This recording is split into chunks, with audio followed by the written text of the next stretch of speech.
కరీంనగర్ జిల్లాలో జరుగుతున్న తెలంగాణ ఉద్యమాన్ని కళ్ళ కట్టినట్టుగా నాడు నాయకులు ప్రదర్శించడంతో శ్రీమతి సోనియా గాంధీ గారు ఈ కరీంనగర్ గడ్డ మీద నుంచే 4 కోట్ల తెలంగాణ ప్రజలకు మాట ఇచ్చిండ్రు. మీ మనసులో ఉన్న కోరిక, మీ పోరాటం నాకు తెలుసు, తెలంగాణ రాష్ట్రాన్ని తప్పకుండా ఏర్పాటు చేస్తామని ఈ గడ్డ మీద నుంచే సోనియా గాంధీ గారు మనకు మాట ఇచ్చిండ్రు. ఇచ్చిన మాట ప్రకారం ఆంధ్రప్రదేశ్లో పార్టీ సర్వం కోల్పోయినా, తెలంగాణలో పార్టీ ఒడిదొడుకులను ఎదుర్కొన్న, కేంద్రంలో అధికారాన్ని కోల్పోయినా ఇచ్చిన మాట ప్రకారం మాట తప్పని మడమ తిప్పని నాయకురాలుగా శ్రీమతి సోనియా గాంధీ గారు 2014లో తెలంగాణ రాష్ట్రాన్ని ఏర్పాటు చేయడం జరిగింది.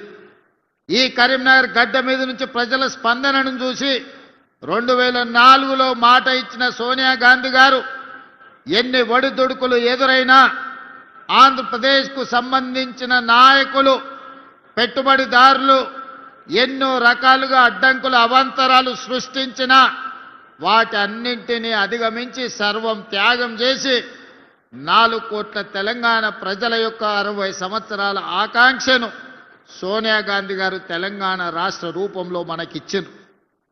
సోనియా గాంధీ గారు తెలంగాణ రాష్ట్రం ఇచ్చిన పార్లమెంటులో ఆనాడు పొన్నం ప్రభాకర్ గారు, అంజన్ కుమార్ యాదవ్ గారు, వివేక్ గారు, సురేష్ షెట్కర్ గారు, సుఖేందర్ రెడ్డి గారు, రాజగోపాల్ రెడ్డి గారు, పెద్దలు జైపాల్ రెడ్డి గారు పార్లమెంటులో నిటారుగా నిలబడి కొట్లాడి పెప్పర్ స్ప్రేలను అడ్డుకొని తెలంగాణ రాష్ట్రాన్ని సాధించిన తెలంగాణ రాష్ట్ర ప్రజలు 2 సార్లు బీఆర్ఎస్ పార్టీకి అధికారాన్ని కట్టించిండ్రు. చంద్రశేఖరరావు గారిని ముఖ్యమంత్రిగా ఎన్నుకున్నారు.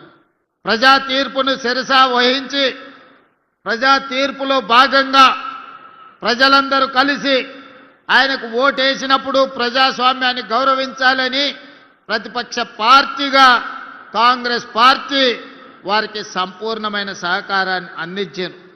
కానీ అంది వచ్చిన అధికారాన్ని అవకాశంగా మలుచుకొని ఆస్తులు సంపాదించుకున్నారు, కాంట్రాక్టులు పొందిండ్రు, టీవీలు పెట్టుకుండ్రు, పేపర్లు పెట్టుకుండ్రు, ఫామ్ హౌజులు కట్టుకుండ్రు. చివరికి పేదవాళ్లకు ఇస్తానన్న డబుల్ బెడ్రూమ్ ఇండ్లు ఇవ్వలేదు, దళితులకు 3 ఎకరాల భూమి ఇవ్వలేదు, ఇంటికి ఒక ఉద్యోగం ఇవ్వలేదు. అన్ని రకాలుగా తెలంగాణలో 10 సంవత్సరాలలో 20 లక్షల కోట్ల రూపాయలు చంద్రశేఖరరావు గారి చేతికి ప్రజలు పన్నుల రూపంలో ఇస్తే పేదలకు డబుల్ బెడ్రూమ్ ఇండ్లు కూడా కట్టించలేని పరిస్థితి ఆ 10 సంవత్సరాలలో వచ్చింది. ఇవాళ 10 సంవత్సరాల తర్వాత ప్రజాప్రభుత్వం ఏర్పడి ప్రజా పాలనను అందిస్తుంటే విషం జిమ్ముతున్నారు. మీరు ఎంబడే దిగిపోండి అని చెప్పి ఈరోజు వాళ్ళ కుటుంబం అంతా మన మీద దాడి చేస్తున్నారు. ఇవాళ మిమ్మల్ని అందరినీ ఆలోచన చేయమని నేను అడుగుతున్నా. 10 సంవత్సరాల వారి పరిపాలనలో ప్రతి సంవత్సరం 2 లక్షల ఇండ్లు ఒకవేళ కట్టున్నా 10 ఏళ్లలో 20 లక్షల డబుల్ బెడ్రూమ్ ఇండ్లు పేదవాళ్లకు కట్టించుండే అవకాశం ఉండే. 10 ఏళ్ల తర్వాత వెనక్కి తిరిగి చూస్తే వీరికి వివిధ గ్రామాల నుంచి, చొప్పదండి నుంచి వచ్చిన చాలా మంది యువకులు, మా ఆడబిడ్డలు ఉన్నారు. ఏ గ్రామంలోనైనా మీకు డబుల్ బెడ్రూమ్ ఇండ్లు వచ్చినాయా? మీరు ఒక్కసారి ఆలోచన చెయ్యండి.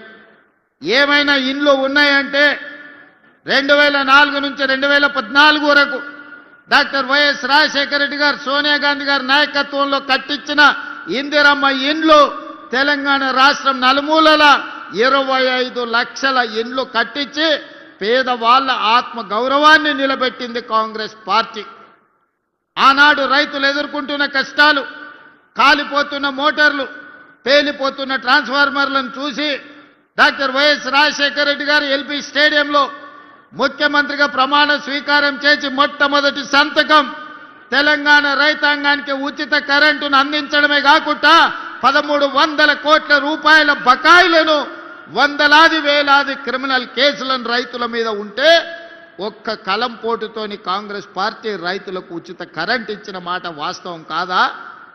ఇలా ఉచిత కరెంటే కదా దేశానికి ఆదర్శమైంది. ఉచిత కరెంట్ అంటేనే కాంగ్రెస్ పార్టీ పేటెంట్ కదా. ఈనాడు ప్రతి రైతుకు ఉచిత కరెంటు అందుబాటులోకి వచ్చింది అంటే అది కాంగ్రెస్ పార్టీ ప్రవేశపెట్టిన పథకం కాదా ఈ దేశంలో? ఇవాళ రాజీవ్ ఆరోగ్యశ్రీ పేదవాడు ప్రాణాలు పోతుంటే కాపాడుకోలేని పరిస్థితి. ప్రతి పేదవాడు నిస్సహాయంగా తన తండ్రో తన తల్లో కళ్ళ ముందే చచ్చిపోతుంటే కార్పొరేట్ హాస్పిటళ్లకు బిల్లులు చెల్లించలేని పరిస్థితి. అందుకే ఆనాడు కాంగ్రెస్ పార్టీ రాజీవ్ ఆరోగ్యశ్రీ పథకాన్ని తీసుకొచ్చి ఆనాడు 2005-06లో 2 లక్షల రూపాయలు ఉచితంగా ప్రభుత్వం వైద్యానికి అందించింది. ఇవాళ పథకమే కదా 10 లక్షల రూపాయలు ఈరోజు రాజీవ్ ఆరోగ్యశ్రీ పథకం రూపంలో ఈరోజు పేదలకు మనం అందిస్తున్నాం కదా. అందుకే మిత్రులారా, ఇవాళ ఏ పథకమైనా తీసుకోండి, డబుల్ బెడ్రూమ్ ఇల్లు కావచ్చు, లేకపోతే సన్న బియ్యం కావచ్చు, లేకపోతే ఈనాడు పేదలకు అందిస్తున్న 200 యూనిట్ల ఉచిత కరెంటు కావచ్చు, రైతు రుణమాఫీ కావచ్చు, రైతు భరోసా కావచ్చు, ఆడబిడ్డలకు ఆర్టీసీలో ఉచిత బస్సు ప్రయాణం కావచ్చు. ఇవాళ ఇవన్నీ మన ప్రభుత్వం అమలు చేస్తున్న పథకాలే కదా. 2 సంవత్సరాలు పూర్తి చేసుకున్న సందర్భంగా మున్సిపల్ ఎన్నికలు వచ్చినాయి. ఈ మున్సిపల్ ఎన్నికల సందర్భంగా నిన్న ఒక ఆయన ఢిల్లీ నుంచి వచ్చిండు.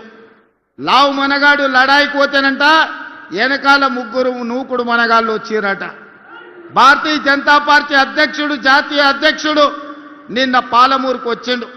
ఆయన వెనకాల కిషన్ రెడ్డి, బండి సంజయ్, డీకే అరుణ గారు ఆయన వెనకాల పోయారు. మరి నేను అడుగుతున్నా, ఈరోజు కిషన్ రెడ్డి గారిని, బండి సంజయ్ గారిని, డీకే అరుణమ్మ గారిని మీ జాతీయ అధ్యక్షుడిని తీసుకొచ్చింది కదా, మాకేం అభ్యంతరం లేదు. మోడీ గారిని, అమిత్ షా గారిని, మీ నాయకులు ఎంతమంది ఉన్నారో ఢిల్లీ మొత్తం, దేశం మొత్తం ఉన్నోళ్ళ అందరినీ తెలంగాణ రాష్ట్రంలో మున్సిపల్ ఎన్నికలలో ప్రచారానికి తీసుకురండి. ఒక్క మున్సిపాలిటీ అయినా మీరు గెలుస్తారేమో మా కాంగ్రెస్ పార్టీ కార్యకర్తలు చూసుకుంటారు. మా కాంగ్రెస్ పార్టీ కార్యకర్తల సత్తా ఏందో ఇవాళ బీజేపీ వాళ్ళకు చూపిస్తారు.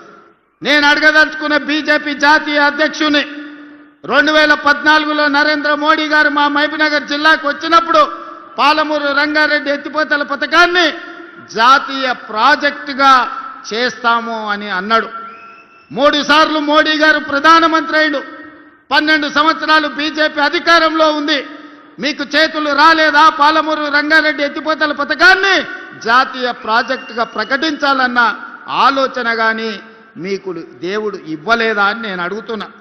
ఇవాళ కాళేశ్వరం ఇవ్వలేదు, జాతీయ ప్రాజెక్ట్ ఇవ్వలేదు, మెట్రో రైలు ఇవ్వలేదు, మూసీకి నిధులు ఇవ్వలేదు, రీజనల్ రింగ్ రోడ్డు పూర్తి చేస్తామని చెప్పలేదు. మరి ఏమి ఇవ్వడానికి మీ జాతీయ అధ్యక్షుడిని తీసుకొచ్చిరని నేను అడుగుతున్నా. ఎన్నికల సందర్భంగా మా పొన్నం ప్రభాకర్ గారు చెప్పిండ్రు, బీజేపీ ఏమిచ్చిందా అంటే గాడిద గుడ్డిచ్చిందని పార్లమెంట్ ఎన్నికల్లో చెప్పిండ్రు.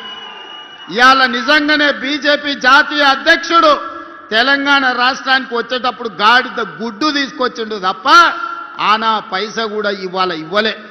ఏ మొహం పెట్టుకొని 12 ఏళ్ల తర్వాత కూడా నరేంద్ర మోడీ గారు ఇచ్చిన హామీ పాలమూరు రంగారెడ్డి ఎత్తిపోతల జాతీయ ప్రాజెక్టు ఇవ్వకుండా, మెట్రో రైలు 2వ విడత ఇవ్వకుండా, మూసీ ప్రక్షాళనకు నిధులు ఇవ్వకుండా,